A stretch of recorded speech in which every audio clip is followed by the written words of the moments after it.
आओ हम यहोवा के लिए ऊंचे स्वर से गाएं और अपनी उद्धार की चट्टान का जय जयकार करें। हम धन्यवाद करते हुए उसके सम्मुख आएं और भजन गाते हुए उसका जय जयकार करें। प्रभु का धन्यवाद हो कि आज फिर प्रभु हमें अपने चरणों के पास लाया ताकि हम उस महान परमेश्वर का धन्यवाद कर सकें और आज फिर हम उस परमेश्वर को धन्य कह सकें जो सचमुच में हमें जीवन, शांति, आनंद और सब कुछ प्रदान करता है। इसलिए जब आज फिर हम प्रभु की आराधना करने के लिए सभी इकट्ठा हो गए और उसके चरणों में बैठ गए हैं, हम अपना ध्यान प्रभु की ओर लगाएंगे और आज फिर हम उसकी आराधना आत्मा और सच्चाई के साथ करेंगे, क्योंकि वो परमेश्वर हमारा ऐसा परमेश्वर है जो निरंतर हमसे अपनी महिमा लेता है। सो आइए हम उसकी तारीफ करें, उसकी बड़ाई करें और उसके नाम को, जो आला नाम है, श्रेष्ठ नाम है, हम उसको धन्य कहें। और आज फिर हम आत्मा से भरपूर होकर के उसकी जय जयकार करें। सो एक बार फिर से हम इस आराधना में आपका स्वागत करते हैं और हम चाहते हैं कि आज फिर हम सब जब हिंदी ऑनलाइन सर्विस में हम आराधना करने के लिए बैठे हैं प्रभु की, सो हम एकाग्र चित्त होंगे और उसके लिए हम अपने मन को खोलेंगे, अपने हृदय को खोलेंगे और संपूर्ण रीति से उसकी महिमा करेंगे। आइए हम दुआ में चलेंगे।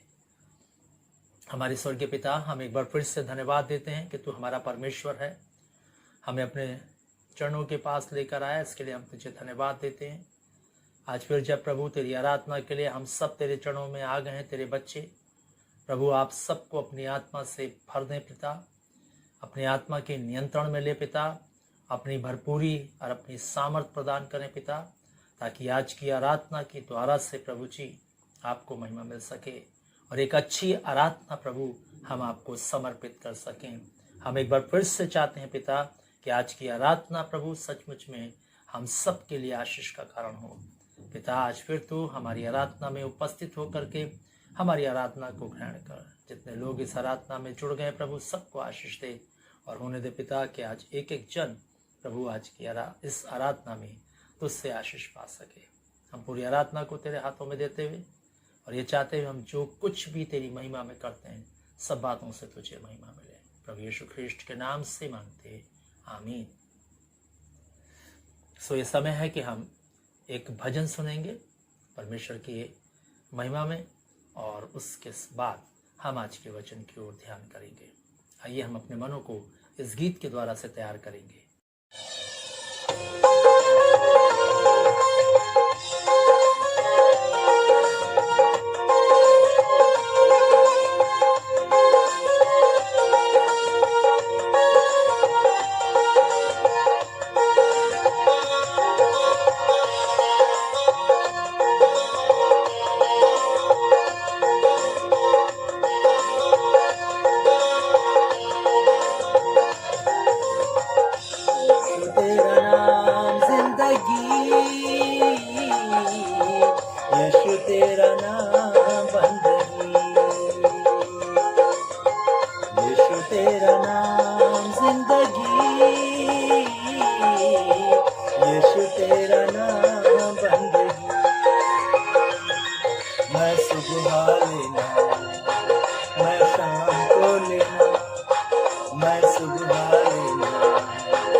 सांसों में है यीशु तेरी ही सांसें, मेरे होठों पे है यीशु तेरी ही बातें।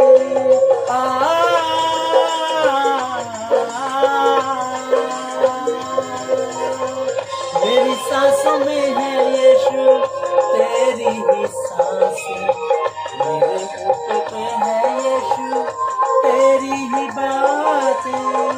मेरी सांसों में है यीशु तेरी ही सांसें, मेरे होठों पे है यीशु तेरी ही बातें। तेरा नाम मुझको जीवन देता, तेरा नाम मुझको सामर्थ देता। तेरा नाम, तेरा नाम, तेरा नाम, तेरा नाम यीशु, तेरा नाम जिंदगी यीशु तेरा नाम बंदगी, यीशु तेरा नाम जिंदगी, यीशु तेरा नाम बंदगी, यीशु तेरा नाम जिंदगी, यीशु तेरा नाम बंदगी।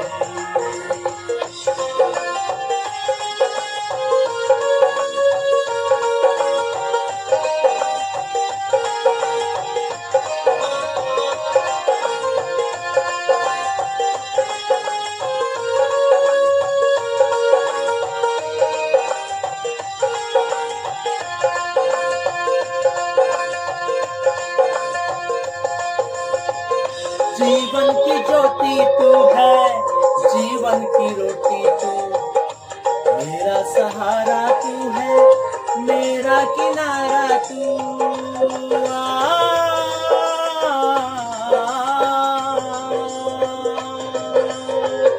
जीवन की ज्योति तू है, जीवन की रोटी तू, मेरा सहारा तू है, मेरा किनारा तू। जीवन की ज्योति तू है, जीवन की रोटी तू, मेरा सहारा तू है, मेरा किनारा तू। तेरा नाम का सजदा मैं हर पल करता, तेरे नाम को ऊंचा मैं हर दम रखना। तेरा नाम, तेरा नाम, तेरा नाम, तेरा नाम, यीशु तेरा नाम जिंदगी, यीशु तेरा नाम बंदगी, यीशु तेरा नाम जिंदगी, यीशु तेरा नाम बंदगी। मैं सुबह लेना, मैं शाम को लेना, मैं सुबह लेना, मैं शाम को लेना। तेरा नाम, तेरा नाम, तेरा नाम, तेरा नाम, यीशु तेरा नाम जिंदगी, यीशु तेरा नाम बंदगी, यीशु तेरा नाम जिंदगी, यीशु तेरा नाम बंदगी, यीशु तेरा नाम जिंदगी, यीशु तेरा नाम बंदगी, यीशु तेरा नाम जिंदगी। प्रभु का धन्यवाद हो कि एक बार फिर से हम प्रभु की वाणी को सुनने के लिए जा रहे हैं, और इसलिए हम अपने पूरे ध्यान को प्रभु की ओर लगाएंगे, अपने मन को प्रभु की ओर एकाग्रचित करेंगे। और आज फिर हम इस आराधना में जब हम इकट्ठा हो गए हैं, हम जो है उसके वचनों को ध्यानपूर्वक सुनेंगे। और इन दिनों में हम जो है प्रभु यीशु मसीह के द्वारा से जो पत्र 7 कलीसियाओं को लिखे गए, हम उनके बारे में अध्ययन कर रहे हैं, मनन कर रहे हैं, उनके बारे में सीख रहे हैं। और ये 7 कलीसियाएं जो हैं आज की कलीसियाओं की पिक्चर है। उस ज़माने में जिस प्रकार की 7 ये कलीसियाँ रहीं, वैसे ही आज के ज़माने में ठीक इसी प्रकार की कलीसियाएं इस पृथ्वी पर हैं। और जो जो बातें हम इन कलीसियाओं के अंदर देख रहे हैं, वे सब बातें हम आज की इस समय की कलीसियाओं में उन सारी बातों को हम देख सकते हैं। और इसलिए जब हम आराधना करने के लिए हम प्रभु के समीप आएँ, उसके वचनों को सुनने के लिए उसके समीप आएँ, तो हम ध्यानपूर्वक से इन कलीसियाओं के बारे में हम जो है मनन करेंगे और हम सीखेंगे कि प्रभु जो है आज हमसे इन कलीसियाओं के माध्यम से हमारी कलीसिया को क्या सिखाना चाहता है। प्रिय भाई बहनों, मैं आपको बताना चाहता हूँ कि ये जो पत्र इन 7 कलीसियाओं को लिखे गए, ये प्रभु यीशु मसीह के द्वारा से लिखवाए गए और लिखने वाला यूहन्ना था जो पतमस टापू में था। और उसने इस पत्र को जो है प्रभु यीशु मसीह ने लिखवाया और इस पत्र को इन कलीसियाओं तक पहुंचाया गया, क्योंकि प्रभु जो है सचमुच में कलीसिया का बनाने वाला है, कलीसिया का रचने वाला है। क्योंकि उसने पतरस से कहा था मत्ती रचित सुसमाचार में कि मैं इस पत्थर पर कलीसिया बनाऊंगा, और सचमुच में प्रभु ने कलीसिया का निर्माण किया। और आज जो है इस कलीसिया से वो अत्यधिक दिलचस्पी रखता है, अत्यधिक वो जो है इस कलीसिया पर ध्यान देता है। जैसे इन 7 कलीसियाओं पर उसका ध्यान था और उसका आंखें लगी थी, उसका मन लगा था और वो उनको देख रहा था, उनको रीड कर रहा था। ठीक इसी प्रकार से आज जितनी भी कलीसियाएं इस विश्व भर में हैं, सब कलीसियाओं को वो हमारा महान प्रभु यीशु मसीह जो है वो देखता है, बिल्कुल इन कलीसियाओं की तरह। इसलिए आज जब हम प्रभु के जीवित वचन को सुनने के लिए जा रहे हैं, हम अपने मनों को सचमुच में प्रभु के लिए तैयार करेंगे और हम अपने मनों को जो है इन वचनों को सुनने के लिए उस ओर लगाएंगे, ताकि हम परमेश्वर की आत्मा की आवाज़ को सुनकर उसको अपने हृदय के अंदर ले सकें और अपनी कलीसिया में इस बात को देख सकें, सीख सकें कि हमारी कलीसिया कहीं इन नक्शे कदम पर तो नहीं जा रही। हम जो पारिवारिक तौर से कलीसिया हैं, हमें भी अपने आप को देखने की आवश्यकता है कि हमारा घराना तो कहीं इस नक्शे कदम पर तो नहीं चल रहा है। हमें व्यक्तिगत तौर से भी, जो हम उसकी दुल्हन है, उसकी कलीसिया हैं, हमें व्यक्तिगत तौर से भी अपनी ज़िंदगी को देखना है कि हम तो कहीं ऐसा जीवन नहीं जी रहे जिससे प्रभु जो है नाखुश हो। और हम इन दिनों में 7 कलीसियाओं के बारे में सीख रहे हैं और इनमें से हमने 3 कलीसियाओं के बारे में बातचीत की प्रिय भाई-बहनों, क्योंकि इन बातों को सीखना इसलिए ज़रूरी है क्योंकि प्रभु यीशु मसीह का आना बहुत निकट है। और बाइबल कहती है, यदि हम पहला पत्रस 4 और उसके 17 को पढ़ें तो कहता है मत भूलो, मत भूलो। यीशु मसीह कहते हैं मत भूलो, परमेश्वर के घराने का न्याय का समय आ गया है। पहला पत्रस 4:17 में लिखा है। और वो न्याय जो है अपने घराने से शुरू करेगा प्रिय भाई-बहनों। और इसलिए आज हम प्रभु की जीवित वाणी को सुनने के लिए जा रहे हैं। और हमने पिछले 3 चर्चेस के बारे में देखा। हमने इफिसुस की कलीसिया के बारे में देखा, स्मुरना की कलीसिया के बारे में देखा और पेरगमन की कलीसिया के बारे में देखा। और हमने इस बात को देखा कि किस प्रकार से जो पेरगमन की कलीसिया थी, वो एक जो चर्च था वो समझौते का चर्च था। और समझौते के चर्च में पाप की ओर पहला कदम था, क्योंकि इस चर्च ने समझौते करा। ये चर्च परमेश्वर के साथ नहीं चला, इसने समझौते के साथ जो है अपने कदम को बढ़ाया। और ये समझौते का जो चर्च है, ये सचमुच में आज की कलीसियाओं के लिए उदाहरण के रूप में है। और कैसे परमेश्वर ने इस चर्च के बारे में प्रभु ने उसकी आलोचना की, कैसे प्रभु यीशु मसीह ने उसके विरुद्ध जो है बात कही। और इसलिए आज जब हम चौथी कलीसिया के बारे में देखने जा रहे हैं, वो है थुआतीरा की कलीसिया। और ये चर्च भी जो है अपने आप में कोई ऐसा चर्च नहीं था जिसमें कोई दाग ना हो। हम इस चर्च में भी देखते हैं कि ये चर्च पूरी रीति से जो है मूर्ति पूजा की ओर जा रहा था, अनैतिकता की ओर जा रहा था। प्रिय भाई-बहनों, इसने अनैतिकता में अपने कदमों को रख लिया था। और हम देखते हैं कि इन 7 कलीसियाओं में जो पत्र लिखे गए, उसमें सबसे जो लंबा पत्र लिखा गया, बड़ा पत्र जो लिखा गया, वो थुआतीरा के कलीसिया को लिखा गया, क्योंकि वो नहीं चाहता था कि कलीसिया की जो भ्रष्टता है वो बनी रहे। उस कलीसिया की भ्रष्टता को ठीक करने के लिए उसने एक लंबा पत्र लिखा। और सबसे बड़ा पत्र जो है वो थुआतीरा की कलीसिया को लिखा गया। और हम देखते हैं प्रिय भाई-बहनों कि ये पत्र जो है यूहन्ना ने पतमुस टापू में यीशु मसीह ने जो बताया उसके द्वारा से लिखवाया गया। और ये वो यूहन्ना जिसने प्रभु यीशु मसीह की बड़ी महिमा को, तेजोमय महिमा को देखा था, उसका दर्शन इसने अपने जीवन में प्राप्त किया था। और इसलिए हम देखते हैं कि किस रीति से प्रभु का जो वचन है वो थुआतीरा के पास पहुंचता है, और प्रभु यीशु मसीह जो है इस थुआतीरा की कलीसिया से बात करते हैं। और आज हम उसके बारे में सुनेंगे कि क्या बात प्रभु यीशु मसीह ने थुआतीरा की कलीसिया के बारे में की। और हम इन दिनों में जब इन चर्चेस के बारे में देख रहे हैं तो हम प्रभु यीशु मसीह की विशेषताओं को भी देख रहे हैं। कि हम देखते हैं कि उसकी विशेषता क्या है, कि उसके हाथ में 7 तारे हैं और वो दीवटों के बीच में क्या करता है, फिरता है।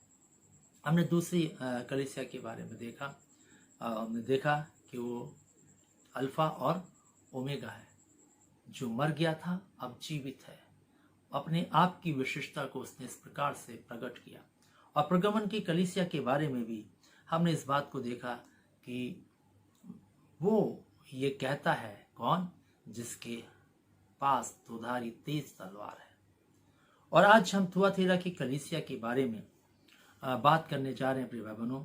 तो यहाँ पर भी हम देखते हैं कि थुआतीरा की कलीसिया को भी उसने जो है प्रशंसा की है प्रभु यीशु मसीह ने इस कलीसिया की। उसके साथ साथ जो है उसने आलोचना भी की है इस कलीसिया की, और फिर सुधार के बारे में बातचीत भी की है इस कलीसिया से, और किस प्रकार से विजय को प्राप्त करके इनाम को पाना है, इस बात के बारे में भी इस चर्चा की है इस पत्र के अंदर जो थुआतीरा की कलीसिया को लिखा गया। और हम देखते हैं इस थुआतीरा की कलीसिया जो थी वो प्रगमन की कलीसिया से 40 मील की दूरी पर थी।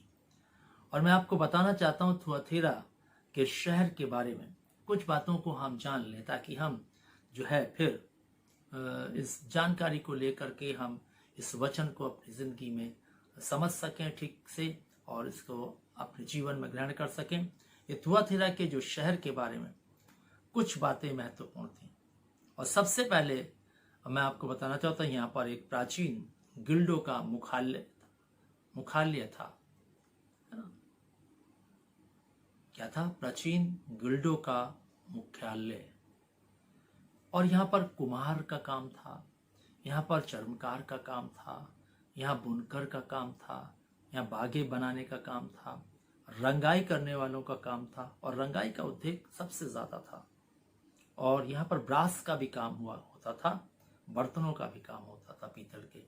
और यहाँ पर हम देखते हैं कि किस रीति से जो लुदिया थी, यदि हम प्रेरितों के काम में जाएं तो यहाँ पर हम इस बात को देखने पाएंगे कि लुदिया जो एक विश्वासनी थी और प्रभु यीशु मसीह के पास पौलुस प्रेरित के द्वारा से परिवर्तित हुई थी, उसके बारे में यहाँ पर लिखा है 14 पद को अगर हम पढ़ें, प्रेरितों के काम 16 अध्याय का 14 पद, तो यहाँ पर लिखा, लुदिया नामक थुआतीरा नगर की बैंजनी कपड़े बेचने वाली एक भक्तिन स्त्री जो है वो प्रभु के संदेश को सुन रही थी। और यहाँ पर इससे पता चलता है कि थुआतीरा के नगर की जो ये लुदिया नाम की स्त्री थी, ये जो है बैंजनी वस्त्र पहनती थी, और यहाँ का जो पर्पल कलर था वो बहुत ही मशहूर था, बहुत ही फेमस था। और यहाँ पर जो है थुआतीरा में जो रहने वाले लोग थे वो जो है सूर्य देवता और अपोलो की मुख्य रूप से पूजा करते थे। ये यहाँ का जो है बैकग्राउंड है। और हम देखते हैं कि ये सबसे छोटा शहर था और इसकी कोई महत्वता नहीं थी। और जब इस शहर की महत्वता नहीं थी तो ठीक इस चर्च की भी कोई महत्वता नहीं थी, इसको भी कोई अच्छी दृष्टि से इस चर्च को नहीं देखता था। लेकिन यीशु मसीह के पास उनको कहने के लिए सबसे अधिक बात थी। भले ये तुच्छ गिना जाता हो चर्च, भले ये छोटा गिना जाता हो चर्च लोगों की दृष्टि में, भले ये शहर जो है छोटा हो, महत्वहीन हो, लेकिन इस कलीसिया के बारे में प्रभु यीशु मसीह के पास सबसे अधिक बात करने का अवसर था। और सबसे अधिक बात की उसने इस कलीसिया से, सबसे अधिक इस कलीसिया को लिखवाया।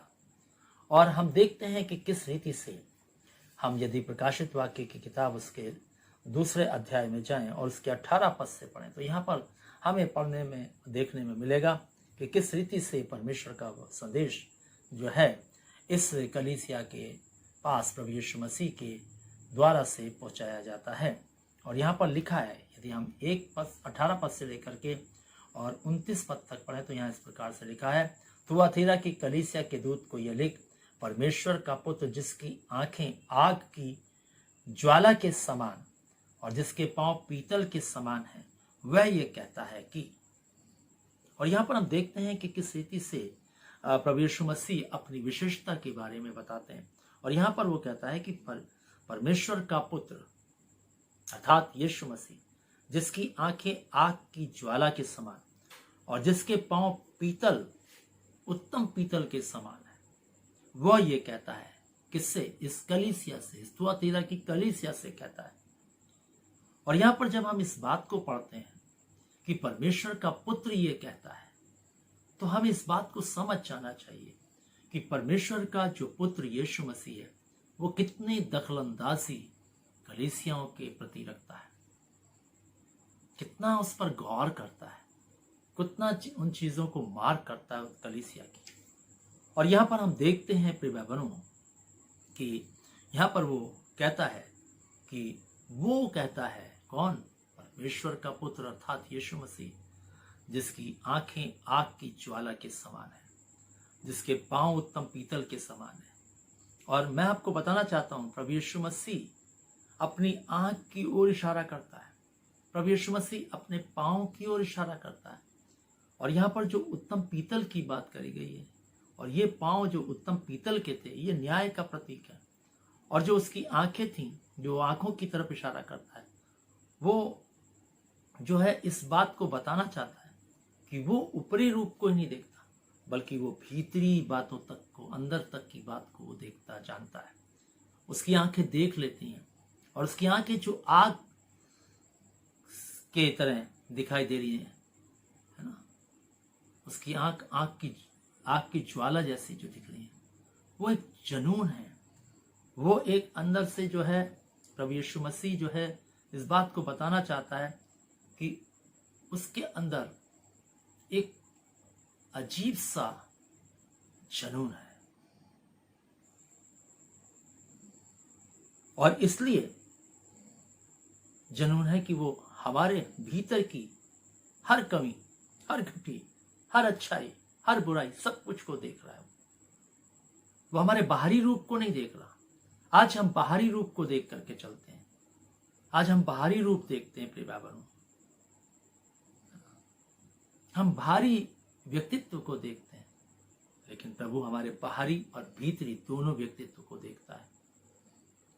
हम बाहर से बहुत अच्छे हो सकते हैं, हम अपने को दिखाने का बहुत अच्छा प्रयास कर सकते हैं, लेकिन हमारे भीतर, हमारे मन में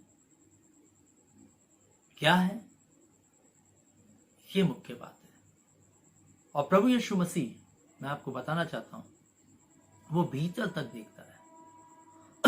जब वो अपनी आंख की बात कर रहा है तो ये बताना चाहता है कि वो अपनी आंख से तुम्हारे अंदर की हर बात को देखता है। सचमुच में हमारा परमेश्वर महान है, जो सब बातों को जानता है। और इसलिए वो कहता है यहाँ पर कि मैं तुमसे कहता हूं क्योंकि मैं सब बातों को जानता हूं, क्योंकि मेरी आंख हर एक बात को देखती है। और परमेश्वर का वचन कहता है, जब नतनएल जो है एक पेड़ के नीचे खड़ा था, तो यीशु मसीह ने दूर से देखकर उसको कहा कि ये सचमुच में इस्राएली है, क्योंकि इसमें कपट नहीं है। प्रभु उसके भीतरी बात जीवन तक घुस गया, उसकी आंखों ने भीतर तक उसका एक्सरे ले लिया और उसको देख लिया, जांच लिया, परख लिया कि ये सच्चा इस्राएली है, इसमें कपट नहीं है। और हम एक और उदाहरण देखते हैं पतरस के जीवन के बारे में, और हम देखते हैं कि प्रभु यीशु मसीह ने पतरस से पहले ही कहा था कि तू मूर्ख की बांग देने से पहले मेरा 3 बार इनकार कर चुका होगा। और हम देखते हैं कि ऐसा ही हुआ। और जैसे ही पतरस 3 बार इनकार करा, मुर्गे ने बांग दी। और वैसे ही यीशु मसीह ने उसकी ओर देखा, और जब उसकी ओर देखा, उसकी आंखों ने जब उसका भीतरी तक बातों को देखा, तो वो सचमुच में समझ गया और उसने उसी समय पश्चाताप किया और अपने जीवन को प्रभु के हाथों में सौंप दिया। मैं आपको बताना चाहता हूं प्रिय भाई बहनों कि प्रभु की आंखें सब बातों को देखती हैं। हम मनुष्य से छिपा सकते हैं, हम जो है दुनिया से छिपा सकते हैं, लेकिन प्रभु से हम कुछ भी नहीं छिपा सकते, क्योंकि उसकी आंखें सब बातों को देखती हैं। बाइबल में लिखा है, उसकी आंखें पृथ्वी पर देखती रहती हैं कि उसका कौन जन है। बाइबल में लिखा है, यदि हम पढ़ें यिर्मयाह की किताब और उसका 16 अध्याय और उसके 17 पद को, तो यहाँ पर ऐसा लिखा हुआ है, क्योंकि उनका पूरा चाल चलन मेरी आंखों के सामने प्रकट है। अब यहाँ पर साफ कहता है कि मनुष्य का पूरा चाल चलन, कलीसिया का पूरा चाल चलन, मसीह परिवारों का पूरा चाल चलन, हर एक क्रिश्चियन का पूरा चाल चलन मेरी आंखों के सामने क्या है? प्रकट है। मेरी आंखें उनको देख लेती हैं, भले वो हमारे पास ना हो, हमारे सामने ना हो, लेकिन फिर भी उसकी आंख जो है क्या कर रही है? वो हमें देख रही है। हम उसकी आंख से बच नहीं सकते। हम दुनिया की आंख से बच सकते हैं, दुनिया की आंख से अपने आप को छिपा सकते हैं, लेकिन हम परमेश्वर की आंख से अपने आप को नहीं छिपा सकते। और यहाँ पर साफ लिखता है यिर्मयाह, क्योंकि उनका पूरा चाल चलन मेरी आंखों के सामने प्रकट है, वह मेरी दृष्टि से छिपा नहीं, और ना उनका अधर्म मेरी आंखों से गुप्त है, इसलिए मैं उनके अधर्म और पाप का दूना दंड दूंगा। कहता है सब मालूम है मुझे। और इसलिए यहाँ पर हम थुआतीरा की कलीसिया के बारे में जब हम पढ़ रहे हैं, तो यहाँ पर भी वो इसी बात को कहता है कि मैं इस कलीसिया के बारे में सब कुछ जानता हूं।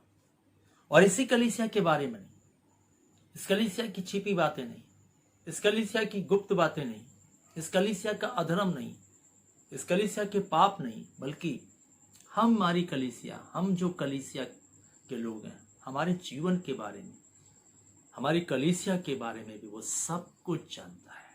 याद रखिए प्रिय बाबा, वो सब कुछ जानता है, उससे कुछ छिपा नहीं है, और ना कोई उससे कुछ छिपा सकता है। प्रिय बाबा, यदि हम सोचें कि हम परमेश्वर से कुछ छिपा लेंगे, कदापि नहीं। आपको याद होगा, हनन्याह सफीरा ने अपनी भूमि को बेचा और उसमें से कुछ छिपा लिया, लेकिन क्या वो प्रकट नहीं हुआ? क्या वो बात परमेश्वर को नहीं मालूम थी? क्या वो बात परमेश्वर का आत्मा नहीं जानता था? जानता था प्रिय भाई बहनों, जानता था निश्चित। और फिर उनका हाल क्या हुआ? ठीक प्रभु आज हमें भी सिखाना चाहता है, प्रभु आज हमें भी बताना चाहता है कि वो सब कुछ जानता है। और यहाँ पर लिखता है कि मैं जानता हूं, और ये बात कॉमन है जो उसने सारी कलीसियाओं के बारे में की है, कि मैं जानता हूं, मैं जानता हूं कि तू कैसे दुख में रहता है। मैं जानता हूं कि तेरे बीच में जो है बिलाम की शिक्षा है। मैं जानता हूं तेरे अच्छे कामों को भी और तेरे विरुद्ध जो मुझे कहना उसको भी मैं जानता हूं। और यहां पर हम देखते हैं कि वो यहां पर कहता है, मैं तेरे कामों और तेरे प्रेम और विश्वास और सेवा और धीरज को जानता हूं। प्रभु कहता, मैं जानता हूं तेरे विश्वास को, मैं जानता हूं तेरे कामों को, मैं जानता हूं तेरे प्रेम को, मैं जानता हूं तेरी सेवा को, मैं जानता हूं तेरे धीरज को, मैं जानता हूं। और यह भी कि तेरे पिछले काम पहले से बढ़कर है। जो तूने पीछे किए और जो आज कर रहा है वो उससे बढ़कर है। तेरे पिछले काम पहले से बढ़कर है, अधिक कर रहा है तू, मैं जानता हूं। और प्रभु यीशु मसीह जो है इस कलीसिया के अच्छी बातों की प्रशंसा करता है, अच्छी बातों को सराहता है। ठीक, क्योंकि प्रभु जो है कभी पक्षपात नहीं करता। प्रभु जो है इस प्रकार की भेदभाव नहीं करता। जो अच्छा है उसको अच्छा कहेगा, जो खराब है उसको खराब कहेगा। और यहाँ पर हम देखते हैं कि वो इस बात को कहता है कि मैं तुम्हारे काम, तुम्हारे प्रेम, विश्वास, सेवा, धीरज, सब बातों को जानता हूँ, और तेरे काम जो पिछले तूने किए उससे बढ़कर तू अब कर रहा है, इस बात को भी जानता हूँ प्रिय भाई बहनों। और आज मैं आपको बताना चाहता हूँ प्रिय भाई बहनों कि आज जो है उसकी आंख सब बातों को देखती है, हमारे कामों को देखती है, हमारे विश्वास को देखती है, हमारे सेवा को देखती है, और हमारे प्रेम को देखती है जो हम प्रभु से करते हैं, हमारे धीरज को भी वो देखती है जो हम प्रभु के साथ रखते हैं। उसकी आंख देखती रहती है, वो सब उसके द्वारा से जानता है। और मैं आपको बताना चाहता हूँ, वो एक एक मेंबर को जानता चर्च के, वो पासवान को जानता चर्च के। उसकी आंख जो है वो स्नेह करने वाली आंख नहीं है, ये प्यार करने वाली आंख नहीं है, ये वो आंख है जो मनुष्य के भीतर के ढोंग को और उसके अंदर के मनुष्यत्व को देखती है। इसलिए प्रिय भाई बहनों, प्रभु का जो ये पत्र था यीशु मसीह के द्वारा से लिखवाया गया इस कलीसिया को, वो कहता है मैं तेरी सब बातों को जानता हूं। लेकिन 20वें पद में कहता है कि मुझे इसके बावजूद भी तेरे विरुद्ध कुछ कहना है। और यहाँ पर हम देखते हैं कि वो आलोचना करता है, लेकिन हम देखते हैं कि किस रीति से ये कलीसिया प्रभु की सेवा में लगी थी, किस रीति से ये कलीसिया प्रभु से प्यार करने वाली थी, किस रीति से ये कलीसिया जो है सचमुच में प्रभु पर विश्वास करने वाली थी। ये कलीसिया सचमुच में उसके कार्य में लिप्त रहने वाली थी और पहले से अधिक कार्य करने वाली थी, धीरज रखने वाली थी और उसमें दृढ़ बनी रहने वाली थी। मैं आपको बताना चाहता हूं प्रिय भाई बहनों, आज वो हमारी कलीसिया में भी इन सब बातों को देखना चाहता है, हमारे काम को देखना चाहता है, हमारे विश्वास को देखना चाहता है, हमारे प्रेम को जो हम प्रभु के प्रति कितना करते हैं या नहीं करते हैं इसको देखना चाहता है, हमारे धीरज को देखना चाहता है, हमारे विश्वास को देखना चाहता है, हमारी सेवा को देखना चाहता है, हम किस प्रकार से उसकी सेवा कर रहे हैं।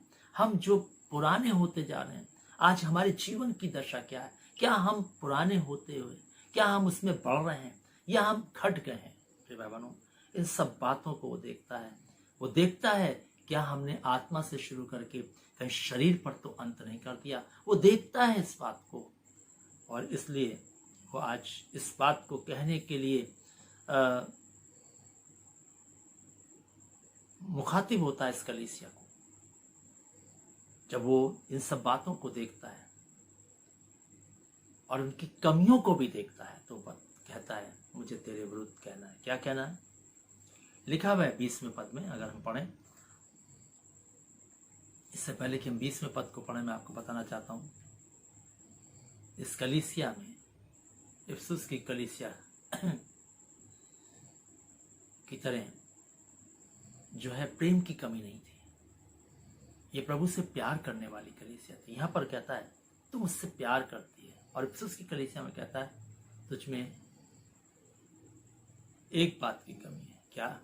कि तूने पहला सा प्रेम छोड़ दिया। वो सिद्धांतों में मजबूत थी कलीसिया और प्रेम में कमजोर थी, और ये प्रेम में मजबूत थी और सिद्धांतों में कमजोर थी। और प्रभु नहीं चाहता कि हम किसी भी बात में कमजोर हों।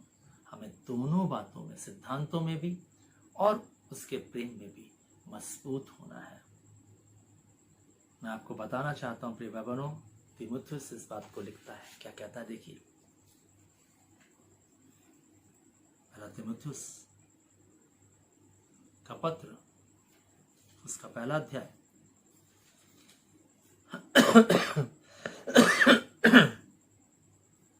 और उसके 5 पद को पढ़ेंगे, और यहां पर ऐसा लिखा हुआ है आज्ञा का सारांश यह है कि शुद्ध मन और अच्छे विवेक और कपट रहित विश्वास से प्रेम उत्पन्न हो। और यहां पर वो साफ लिखता है कि हमारे अंदर जो है सब बातें शुद्ध विवेक के साथ होनी चाहिए, हमारा प्रेम शुद्ध विवेक के साथ होना चाहिए, हमारा विश्वास शुद्ध विवेक के साथ होना चाहिए। और यहाँ पर वो कहता है कि सब कुछ शुद्ध हो, कपट रहित हो, हमारी सेवा कपट रहित हो, हमारा प्रभु के प्रति कार्य करना कपट रहित हो। प्रभु नहीं चाहता कि हम कपटियों की नाई प्रभु के साथ अपनी जिंदगी को जिएं। और इसलिए हम देखते हैं कि परमेश्वर का जो वचन है वो ये इस बात को कहता है कि यीशु कहता है थुआतीरा की कलीसिया से कि मुझे तेरे विरुद्ध कुछ कहना है। और क्या कहना है? ये प्रभु इस कलीसिया की आलोचना करता है, और आलोचना करते हुए कहता है कि क्या है, क्या कहता है? लिखा हुआ है 20वें पद में, मुझे तेरे विरुद्ध कुछ कहना है कि तू उस स्त्री इजाबेल को रहने देता है जो अपने आप को भशवक्तन कहती है और मेरे दासों को व्यभिचार करने और मूर्तियों के आगे चढ़ाई हुई वस्तुएं खाना सिखला कर भरमाती है। और यहाँ पर कहता मुझे तेरे विरुद्ध ये कहना है कि तू जो है उस इजाबेल को क्या करता है? रहने देता है। अब इजाबेल के बारे में तो हम जानते हैं, यदि हमने राजा की किताब पढ़ी है बाइबल में तो हमें मिल जाएगा। यदि हम पहला राजा और उसके 16 अध्याय में जाएं और उसके 29 पद से लेकर अगर हम पढ़ें तो हमें यहाँ पर देखने को मिलेगा अहाब राजा के बारे में। और ये अहाब राजा जो है, ये जो है सचमुच में इज़राइल पर राज्य करने वाला था। और हम देखते हैं कि ये जो अहाब राजा था, इसने अन्य जाति स्त्री से जो है विवाह किया, और ये अन्य जाति स्त्री इजाबेल थी। और जब ये ब्याह करके अहाब के घर आई, इसने अहाब को भी अपना चाल चलन में ढाल लिया। और जो ये करती थी बाल देवताओं की उपासना, उसने अहाब को भी करना सिखा दिया। मैं आपको बताना चाहता हूं प्रिय भाई बहनों कि अहाब इजाबेल किसी चाल चलने वाला बन गया। इसलिए प्रभु कहता है कि हमें जो है अपने जीवन को, अपने वैवाहिक जीवन को जो है अन्य जातियों के साथ नहीं जोड़ना है। साफ कहता है, नहीं तो एक दिन उसका हमें भुगतान भुगतना होगा। और इजाबेल के बारे में यदि हम दूसरा राजा और उसके 9 अध्याय में जाएं तो हमें पढ़ने को मिलेगा। और देखिए क्या कहता है, क्या कहता है परमेश्वर का वचन। दूसरा राजा 9 अध्याय 22 से हम पढ़ेंगे। देखिए यहाँ पर लिखा हुआ है, येहू को देखते ही योराम ने पूछा, येहू क्या कुशल है? येहू ने उत्तर दिया, जब तक तेरी माता इजाबेल छिनालापन और टोना करती रहे तब तक कुछ कुशल नहीं। और यहाँ पर हम देखते हैं कि ये जो इजाबेल थी, ये टोना करने वाली थी, ये अनैतिकता को फैलाने वाली थी, स्त्री थी। और इसने पूरे इस्राएल में अनैतिकता को फैला दिया था। तो पूरे इस्राएल को जो है इसने अनैतिकता में झोंक दिया था। इसलिए प्रभु यीशु मसीह इस कलीसिया को ये पत्र लिखते हुए कहता है कि तू जो है अपने यहाँ इजाबेल को रहने देता है। और आज कितने चर्चेस में इजाबेल है, इजाबेल है।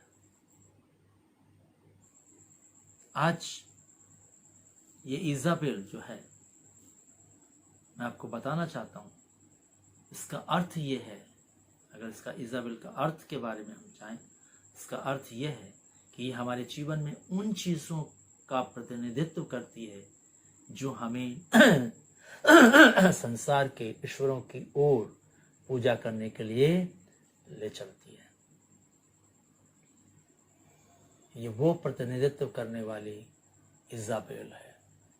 और आज हम भी यदि अपनी जिंदगी की ओर गौर करें तो हम देख सकते हैं कि आज हम भी जो है परमेश्वर के शिक्षा के अनुसार नहीं, परमेश्वर के वचन के अनुसार नहीं, परमेश्वर की आज्ञा के अनुसार नहीं, परमेश्वर के द्वारा सिखाई गई बातों के अनुसार नहीं, बल्कि आज हम भी संसार की रीति पर पाप की रीति पर, शारीरिक रीति पर अपनी जिंदगी को जीते हैं और उसी बातों को महत्व देता है। इसलिए हम भी अपने में इजाबेल को रखते हैं, प्रिय भाई बहनों, इजाबेल को रखते हैं।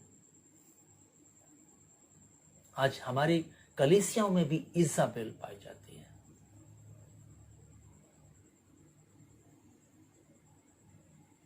आज हमारी कलीसियाओं में अनैतिकता है। आज हम देख सकते हैं प्रिय भाई बहनों, आज हम यदि अपनी जिंदगी को देखें तो आज इजाबेल है हमारे बीच में भी, और हम आज तक पुराने संस्कारों को नहीं छोड़ पाए। जो पाप के संस्कार थे, जो दुनिया के संस्कार थे, और जो हम संस्कार में पले पोसे बड़े हुए, हम नहीं छोड़ पाए। आज भी हम उनको नहीं त्याग पाए। हम प्रभु के संस्कारों को नहीं अपना पाए। हम प्रभु के रीति रिवाजों को नहीं अपना पाए। हम उसके विधियों नियमों को नहीं अपना पाए। प्रिय भाई बहनों, आज भी हम उन संस्कारों में अपनी जिंदगी को जीते हैं जो हम जिसमें बड़े पले और बड़े हुए हैं। हम उस संस्कारों को आज भी अपनी जिंदगी के अंदर रखते हैं। तो क्या इजाबेल नहीं है आज हमारे जीवन में? आज हम इजाबेल को रखते हैं प्रिय भाई बहनों। और मैं आपको बताना चाहता हूं, इन सब बातों को रखने के बाद ये इजाबेल अपने आप को भविष्यवक्तन कहती थी। इन सारे कामों को करने के बाद वो अपने आप को भविष्यवक्तन कहती थी। और आज हम लोग भी सब कार्य करने के बाद हम जो है कलीसियाओं में गवाहियां देते हैं। हम कलीसियाओं में खड़े होकर के जो है प्रभु के वचन को जो है प्रचार करते हैं। इन सब बातों को अपनी जिंदगी के अंदर रखने के बाद, इन सब शारीरिकता की जिंदगी को जीने के बाद, संसार की चीजों में लिप्त होकर के जिंदगी को जीने के बाद, अभिलाषाओं में जिंदगी को जीने के बाद हम खड़े होकर के प्रभु बातों को लोगों तक पहुंचाते हैं। अपने आप को हम भी भविष्यवक्तन घोषित करते हैं। आज कितने लोग हैं प्रिय भाई बहनों जो इस तरीके की जिंदगी को जी रहे हैं।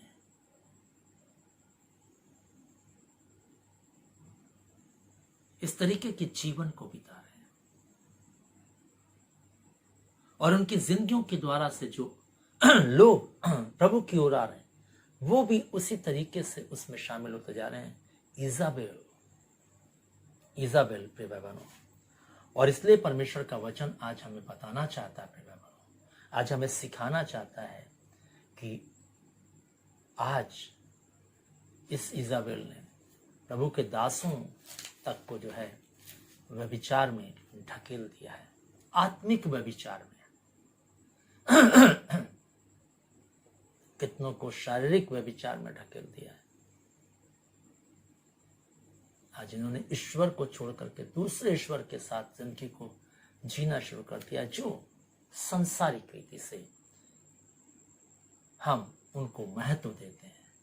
आज जब चर्च जाने की बात आती है हम संसार के कार्यों को महत्व देते हैं। आज जब प्रभु के भवन में जाने की बात आती है तो हमारे सामने संसार की बहुत सारी बातें होती हैं, हम उनको महत्व देते हैं। तो क्या हम करते हैं? क्या हम कर रहे हैं? क्या हम इजाबेल किसी चाल नहीं चल रहे हैं?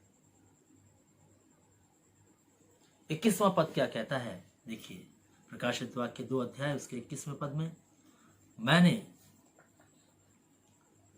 उसको मन फिराने के लिए अवसर दिया और वे अपने व्यभिचार से मन फिराना नहीं चाहती। और प्रभु जो है सचमुच में इस इजाबेल को भी, जो इजाबेल की चाल चलते हैं, उन सबको जो कलीसिया में रह करके इजाबेल की तरह अपनी जिंदगी को जी रहे हैं, उन सबको मन फिराने के लिए कहता है प्रभु। अवसर देता है प्रिय भाई बहनों, मन फिराने को ही नहीं कहता बल्कि अवसर देता है, एक मौका देता है कि अभी भी इजाबेल की चाल को छोड़ दो, इजाबेल के कार्यों को छोड़ दो, इजाबेल की रीति से जो भविष्यवक्ता बने बैठे हो छोड़ दो।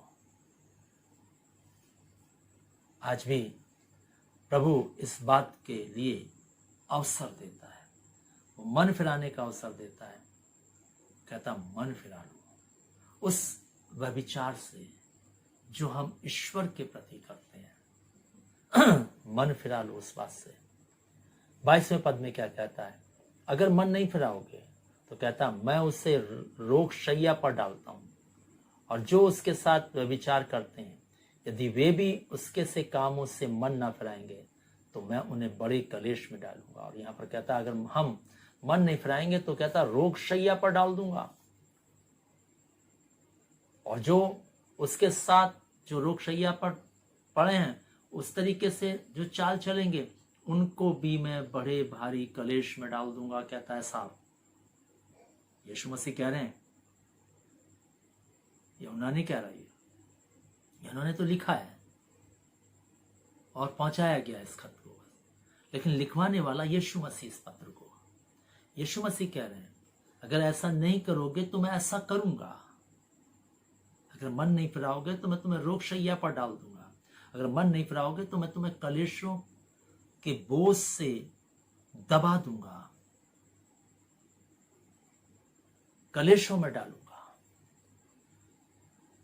और आगे क्या कहता है? 23वें पद को पढ़ेंगे, मैं उसके बच्चों को मार डालूंगा, तब सब कलीसियां जान लेंगी कि हृदय और मन का परखने वाला मैं ही हूं।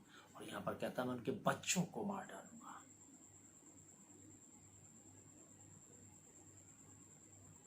आत्मिक रीति से मार डालना। अगर हम उस चाल को इजाबेल की नहीं छोड़ेंगे, हमारे बच्चे आत्मिक रीति से मर जाएंगे। कितनी कलीसियां मर गई हैं प्रिय बहनों।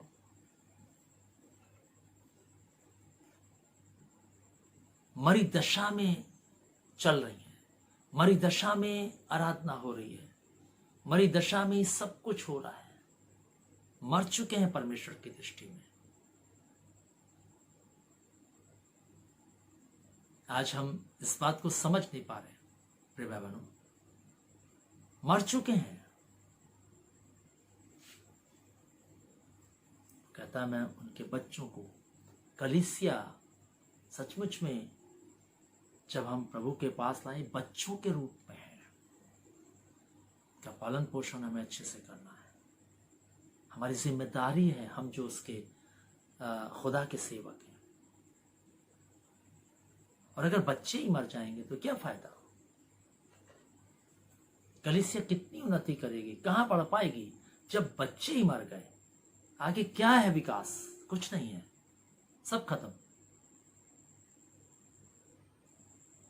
इसलिए प्रिय बहनों, प्रभु आज भी कहता है कि हमें इजाबेल की शिक्षा को अपनी जिंदगी में नहीं रखना है। हमें मन फिराना है ताकि हम परमेश्वर के साथ अपनी जिंदगी को जीने वाले हो सकें।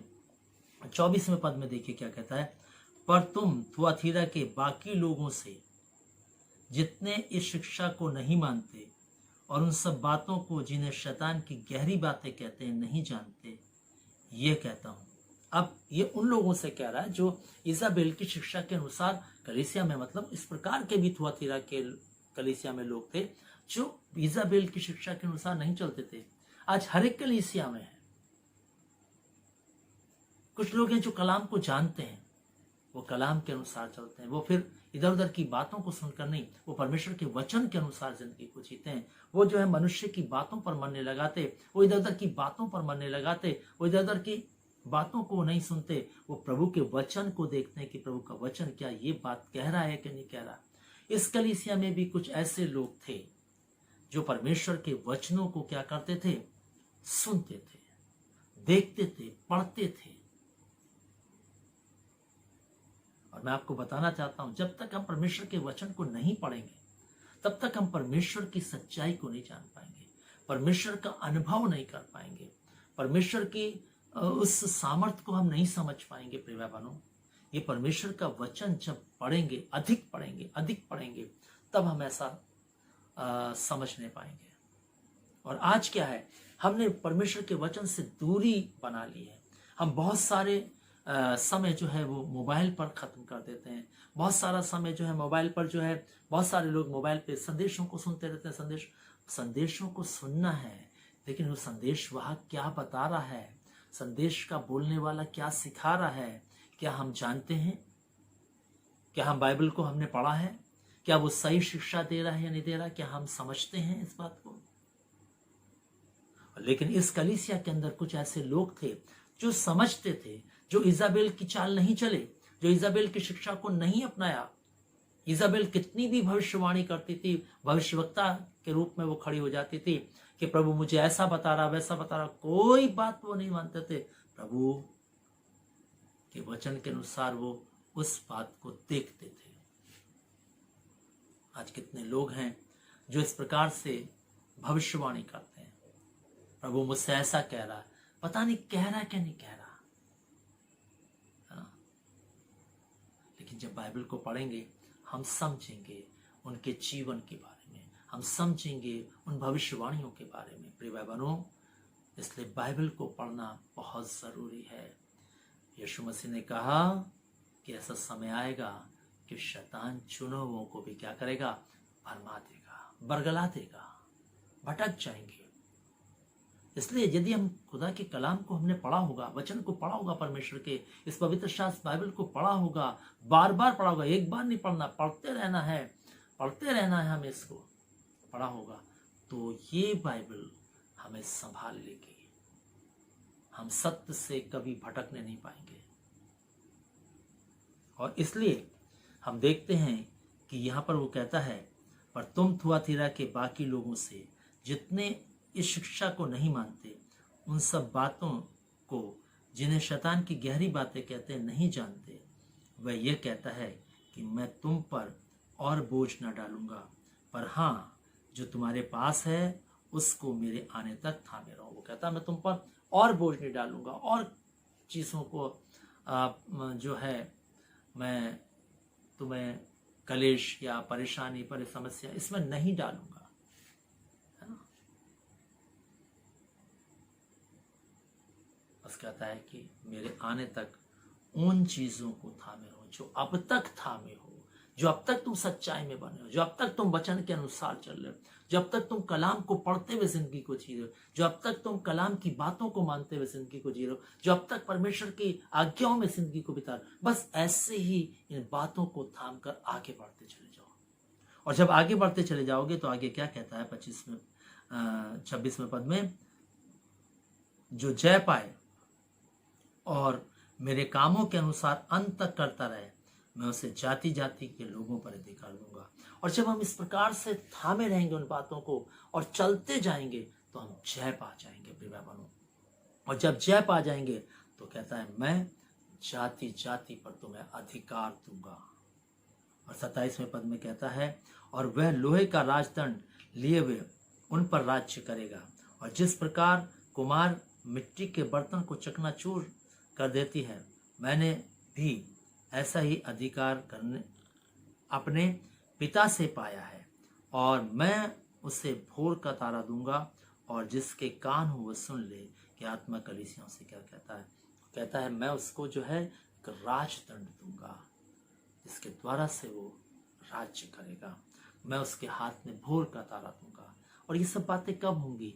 जब हम अंत तक उन बातों को थामे रहेंगे, उन परमेश्वर के वचन के साथ बने रहेंगे, उसकी आज्ञाओं में जिंदगी को बिताएंगे, उसके विधि और नियम के अनुसार चलेंगे। जब तक हम थामे रहेंगे सब बातों, तब ये सब होगा। अगर हम छोड़ देंगे सब बातों को, हम पिछले से बढ़कर नहीं करेंगे तो हमें नहीं मिलेगा। इसलिए प्रभु यीशु मसीह आने वाला है प्रिय भाइयों। आज भी वो हमें इससे कहना चाहता है कि हम अपनी कलीसियाओं में देखें, अपने परिवार रूपी कलीसिया में देखें, व्यक्तिगत जो हम कलीसिया हैं, हम अपने आप को देखें कि हमारी कलीसिया में कहीं इजाबेल किसी चाल तो नहीं है, इजाबेल तो नहीं है ना? हमें कुछ ऐसी इजाबेल की तरह भविष्यवाणी करने वाले, हमें बहकाने वाली बातचीत तो नहीं है। याद रखें, यदि ये हमारे जीवन में अगर ये इजाबेल होगी तो हम सचमुच में नहीं जाने पाएंगे परमेश्वर के राज्य में। हम परमेश्वर से दंड पाएंगे प्रिय भाइयों, और इसलिए वो कहता है कि हमें मन फिरा लेना। अगर इजाबेल है आज तो हमें मन फिरा लेना है। आज भी अवसर प्रभु ने दिया है, आज भी समय प्रभु ने दिया है।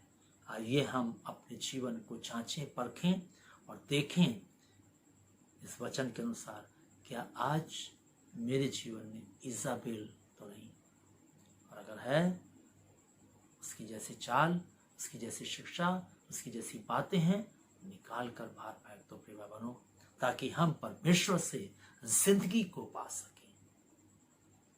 सो आज प्रभु इस कलीसिया को सिखा रहा है, थुआतीरा की कलीसिया को पत्र लिख के बता रहा है कि अभी भी अवसर है, इजाबेल की को अपने बीच में रहने मत दो, निकाल कर बाहर कर दो उसको।